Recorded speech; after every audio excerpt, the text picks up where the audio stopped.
Salut! Aujourd'hui je tenais à vous faire part d'une découverte que j'ai faite tout récemment en faisant mes courses. Mais j'ai découvert du pain complet sans sucre ajouté de chez Auchan.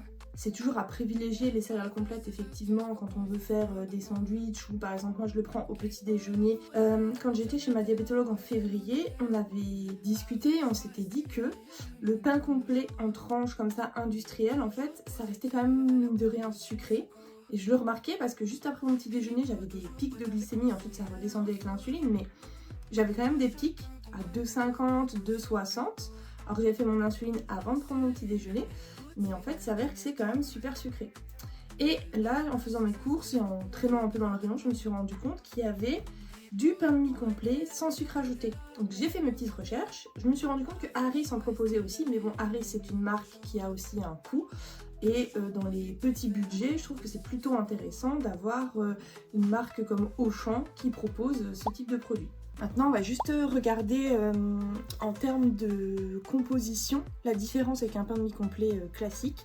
En fait, là, je me suis rendu compte que quand on regarde la liste des ingrédients d'un pain de mie, là j'ai pris l'équivalent, on voit en ingrédients farine complète de blé 36%, eau, farine de blé 24%, huile de colza, sucre. Alors que dans celui-ci, effectivement, sur la liste des ingrédients, vous avez la farine de blé déjà à 59%, l'huile de colza, eau, gluten de blé, levure, enfin il n'y a pas de trace de sucre en fait là-dedans.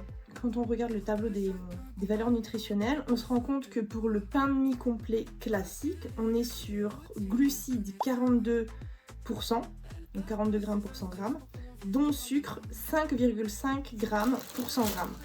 Et là, sur celui-ci, on est sur donc du glucide à 39% et dont sucre 4,1.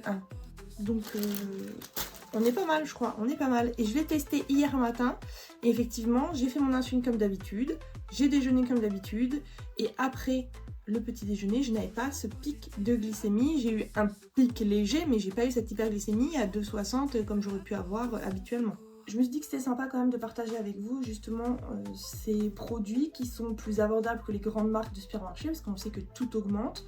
Donc d'un point de vue budget, c'est plus intéressant. Je vous mettrai le prix ici, je pense.